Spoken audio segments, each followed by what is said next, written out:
So here let me discuss about the question 2017 P5, that is curriculum paper. The first question is explain the concept of knowledge.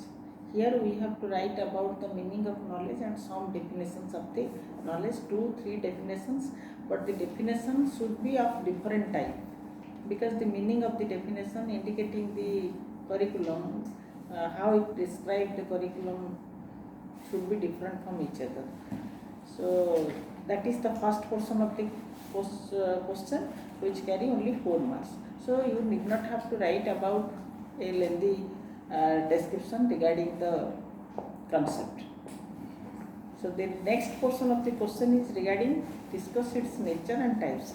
There are various types of knowledge. We have already discussed different views of knowledge types, and if you want, you can go through the Walia book. The types of knowledge and the nature of knowledge is very rightly and in a better manner described. So that is the next portion of the question, the direct question it is. And then the next question is, what is meant by knowledge acquisition? So far this portion of the question is concerned, what is knowledge acquisition? That is how we acquire knowledge. That is relating to sources of knowledge. That means where we get knowledge and how we acquire it. Suppose a textbook knowledge. So regarding that, that is also one portion of the question. And the next portion of the question is discuss the sources of knowledge and acquisition process. Sources of knowledge and acquisition process. The total question you should write about must give few description regarding what is knowledge and what are the different sources of knowledge. What is knowledge and what is knowledge acquisition? Knowledge acquisition is a process of acquiring or knowing the knowledge. That is the process of knowing the knowledge. That is the learning, you can say. How to learn and how to get. So there are different sources of knowledge. So you have to describe the different sources of the knowledge. That is regarding the OR question. And the third question is distinguish between knowledge transmission and knowledge construction. The third question is knowledge transmission and knowledge construction. Here you have to write about, we have discussed, knowledge transmission is teacher centered and knowledge construction is child centered. And what are the characteristics of knowledge transmission and what are the characteristics of the knowledge construction? In knowledge construction, the classroom is dominated by the teacher, and teacher transmit the knowledge or transact the curriculum in the classroom, and the responsibility of knowledge is shouldered on the teacher, and the students are passive and teacher is active. So the teacher will have to adopt different modes of instruction or different modes of transmission, like lecture method, textbook method, in this way knowledge. And the knowledge construction is child, where the child is active agent of the knowledge. Child will construct knowledge on the basis of his activities and experience. So in this way you have to give some distinction or difference between knowledge transmission and the knowledge construction. Then the next part of the question is state the views of Ausubel in respect of the process of knowing. So far the Ausubel is concerned, Ausubel was an exponent of meaningful learning. So far the process of knowing, if the process of knowing will be meaningful, then learning will be permanent and learning will take place. So according to Ausubel, what Ausubel has said regarding the meaningful learning, it is based on the first previous knowledge. Ausubel has given 3 important criteria for meaningful learning. One is previous learning, and another is the amount of previous learning. Try to remember or try to go through the Ausubel theory of meaningful learning. Amount of or the extent of previous knowledge. The children, those who have greater extent of previous knowledge, more amount of previous knowledge, their process of knowing will be better than the child, those who have less amount of previous knowledge. Because most of the present knowledge or new knowledge is based on the previous learning experience. So that is the second. And third one is the clarity of the previous knowledge. Suppose a child has previous knowledge, but he has no clarity or he has no better understanding regarding the previous knowledge.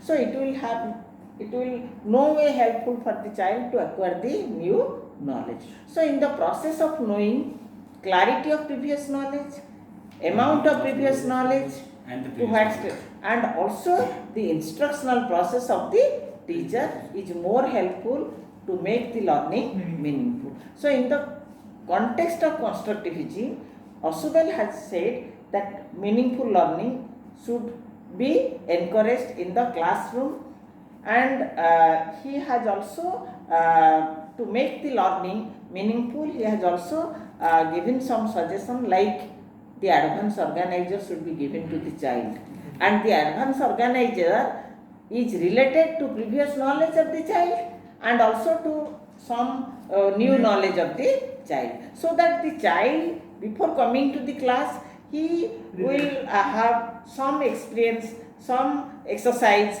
with the previous knowledge. So he might have refreshed his mind with the previous knowledge what has been given through the advance organizer. So you have to write something about it. So the teacher should use advance organizer, and also the guided discovery. The Ausubel has suggested the guided discovery, and teacher is a guide and facilitator to help the child to get the knowledge. That should be explained in the context of the second part of the question. State the views of Ausubel in respect of the process of knowing. Then the other question is, so just two things, advanced organizer and guided discovery. No. First is the meaningful learning. Yes. You should write something about meaningful learning and how meaningful learning will take place. Meaningful learning is based on the previous knowledge, clarity of the previous knowledge, amount of the previous knowledge. Then besides this, to make the learning meaningful, he has also suggested that teachers should provide advanced organizer with all these previous knowledge and some aspects of the new knowledge. The next question is, what are the views of Vygotsky on construction of knowledge? Vygotsky was a cognitive psychologist, and his constructivism was social constructivism, in which he has recommended or suggested or mentioned that learning will take place through social interaction, through social process. He has given more importance to adult support, teacher support in the learning process. And in the process of learning or in the process of knowledge construction, how the teacher and when the teacher will provide support to the students. How and when the teacher will provide support to the students. When the teacher, first let me discuss when the teacher will provide support to the students in the process of knowledge construction. When each and every child is potential, and when the teacher understand and perceive that a child is less potential to complete a particular learning task. So the child should be properly, adequately understood by the teacher. The child means the intellectual ability of the child. The potentiality of the child should be rightly understood by the teacher. So that is the zone of proximal development. So the JPD, the teacher should understand the zone where the child is and how much help the child is needing. So in that way, the teacher should provide the support to the students where the child is not capable of completing or doing the task or solving the problem. Ma'am, can we say it like this? When the teacher finds out the gap between the actual ability of the child and the required ability to fulfill we had already elaborately discussed that in the classroom. Just I am giving the hints. So that is the zone where one lower limit is there and another upper limit is there. Lower limit is the actual ability or actual potentiality of the child, and the upper limit is the ability or the potentiality needed by the or required by the child. So the teachers should try to understand that particular zone where the child is, or what are the academic status of the child. That means what is the existing knowledge of the child, and to what extent the child can go, and the child should be provided with support, the elder peer or the parents or the teacher or the tutor. So when they are providing the support through the interaction process or through the scaffolding process, what the Vygotsky has said, that is the scaffolding process. That is a process of social interaction. So the knowledge can be constructed, and the help that may be given by the teacher through the scaffolding process, like the teacher can provide some clue where it is necessary, the teacher can ask some probing questions, the teacher can provide some feedback to the child, or the teacher can reteach, prompt, the teacher can provide motivation to the child, the teacher can create also mental readiness. Along with some academic help, the teacher can also encourage the students, develop the interest of the students to construct the knowledge. That is the scaffolding process. So the knowledge can be constructed through that. And then the Vygotsky has said role of language is also simultaneously important for construction of knowledge, because language play a greater role in the knowledge construction process. And he has given importance on language. So far the social speech, private speech and inner speech is concerned. So what is social speech? If the child is competent in language, he can communicate with teachers, he can communicate with peoples, he can make better interaction rather. So those, Vygotsky has also specifically said, those who are less competent in language, they are less conversed with others, make less conversation with others, make less dialogue. So they are not so competent in completing the task or constructing the knowledge. So that is social speech, the speech through which the child can make communication with others.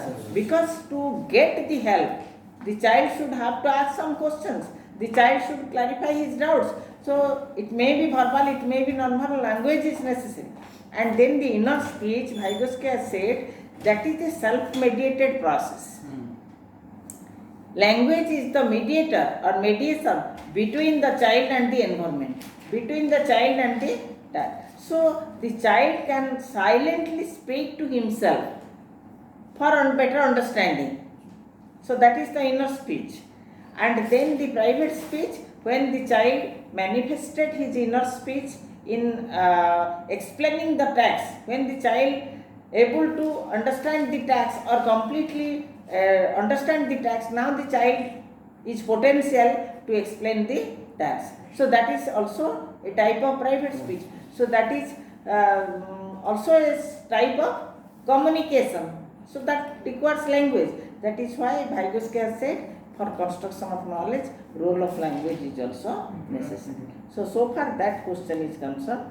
How his views are useful in transaction of curriculum. That is the next part of the question. So far the views, transaction of question, you can say, for the classroom transaction, social support should be provided, contextualization should be provided, because the child should learn in real life situation. Cooperation is necessary, cooperative learning, collaborative learning, and there should be continuous and constant dialogue between the teacher and the students, so that the teacher can understand the potentiality of the child, and there should be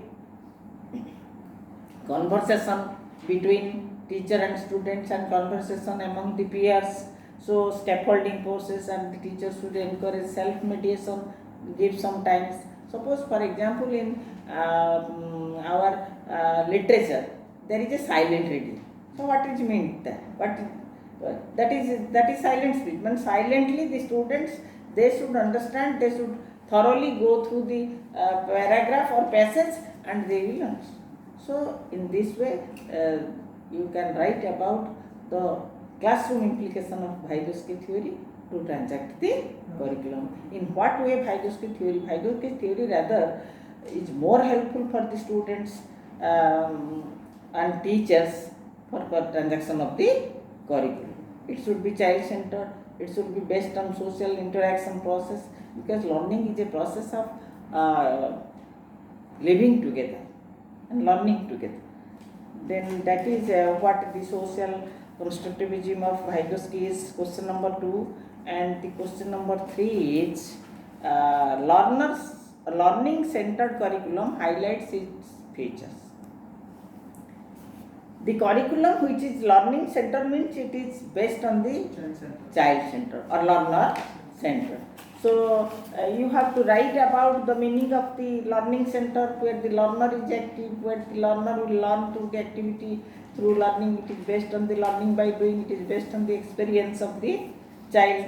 So that is the first part, and highlights its features. In this way you can just write the meaning and what are the features of the learning center. Are learning center and learner center the same?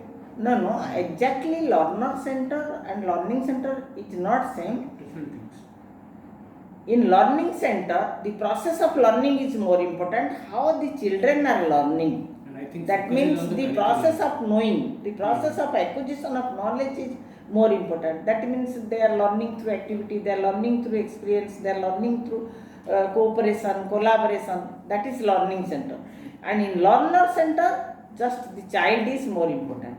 But in learner center, learning is also important. In learner center, learning is also important. How they are learning, that is also important. Though they are not completely synonymous, but still then the features are almost similar.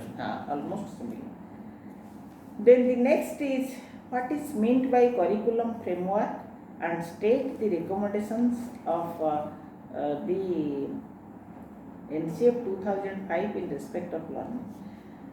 So we had discussed, I had given you one dictation regarding what is curriculum framework, how it is a draft and how curriculum, you can write that. Then the NCF 2005 in respect of learning process, you can go through the NCF, and in NCF 2005 there is a chapter that is learning process, and that is completely based on the constructivism. The learning process, it is based on the constructivism process is comprehensively described that. You can write that. So for that question is concerned. Then question number 4, discuss the factors that determine the developing a curriculum. So what are the factors of developing a curriculum? That is, you can write about what is curriculum, then the factors determining the curriculum. I had given you also the note, I think that is determinants of the curriculum. That is the determinants or the factors. So what are the determinants? That is philosophical, psychological, sociological, then political, scientific. These are the sum of the factors. Suppose for example, philosophical point of view. What philosophers have said, those who are idealist, those who are naturalist like Rousseau, those who are pragmatist, so try to give their views on curriculum. So while developing a curriculum, suppose while developing the curricular framework 2005, it is based on the Gandhian principle. It is based on the principles, some of the principles of Tagore. So because they are the prominent figure in the field of education so far in India is concerned. It might change in future. It may change in future, but the impact of the philosophers must be there must be reflected in our curriculum in future. So because suppose for example, the Gandhian principle, that is child-centered and work-centered curriculum. Basic education, craft education, which Gandhi was introduced, that may not be changed in future, because that is more relevant so far the curriculum is concerned. So you have to discuss about then the sociological aspect, the social value, the custom, the tradition, the culture of a particular society, that should be reflected in the curriculum when it will be developed. Similarly, the psychological determinants or psychological factor. What is psychological? The psychology of the child should be reflected in the curriculum. While preparing the curriculum, for which age group it is prepared, for which grade it is prepared, and what are the psychological factors of a particular, so when the curriculum is prepared for primary classes. So the children are between in the childhood period, when the curriculum is prepared for secondary classes. The children are in the adolescent period. So some parts of their developmental process which is should be reflected in the curriculum. Considering the psychological aspect, it should be prepared. Similarly, the political, similarly the scientific, the technology, it should be incorporated in the curriculum. So you can make a diagram. I am making a diagram in this way. You can write first, you can give in a diagrammatic form. Then, yes? Just you can make it in the gist form. You can make a diagram, then you can write about all these factors. And how many determinants are there? Philosophical, sociological, psychological, political, scientific.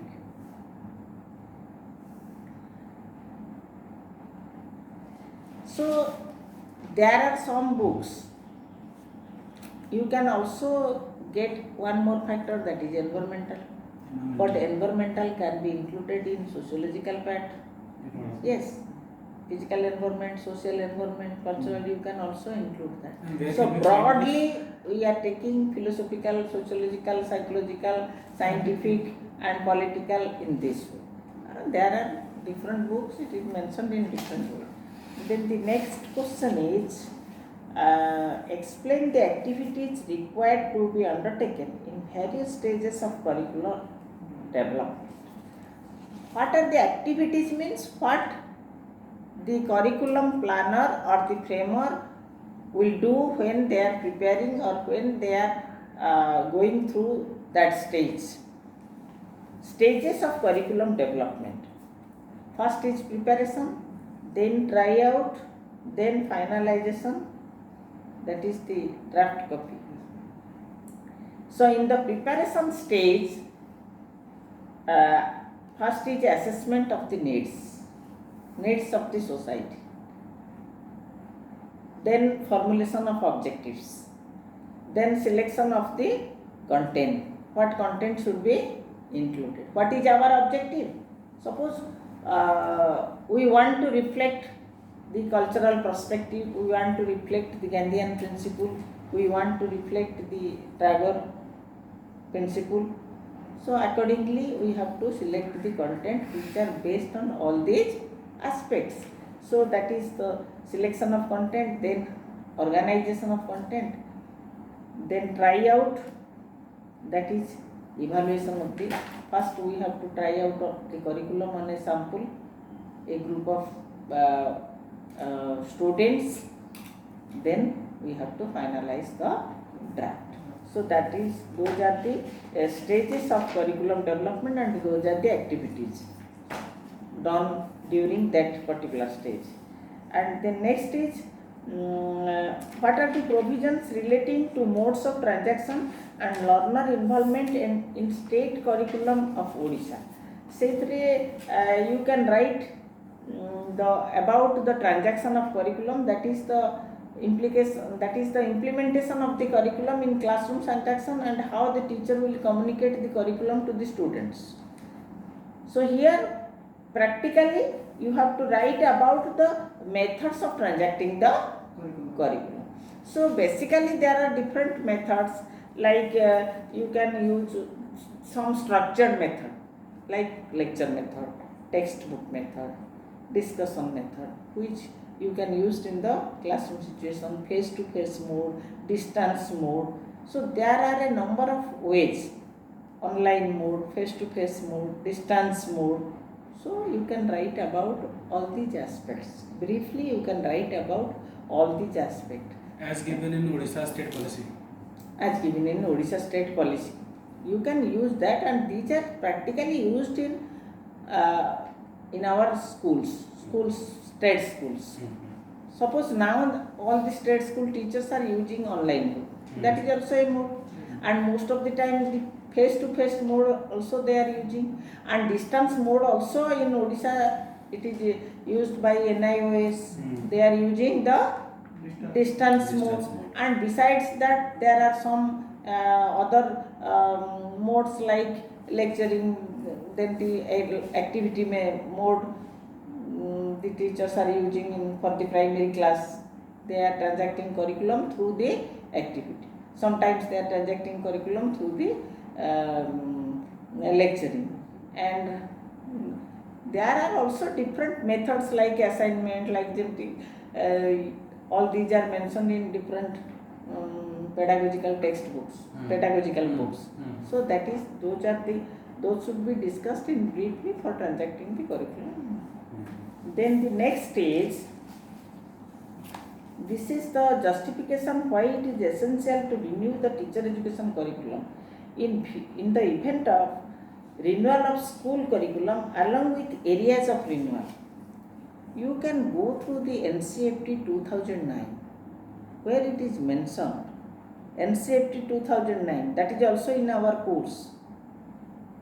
National Curriculum Framework for Teachers 2009. NCFT 2009, it is mentioned that the why it is important or justification of changing the curriculum for the teachers. And the main basic things are that the curriculum, to make the curriculum child-centered, to make the curriculum child-centered, and to make the learning process meaningful, and it should be based on the knowledge construction process. So in this light, the curriculum renewal is necessary, and besides there are also some other emergency for which the curriculum should be changed for the teachers, and it is mentioned there, and you go through it and you will write the answer. So this is all about 2017 question. Okay, thank you.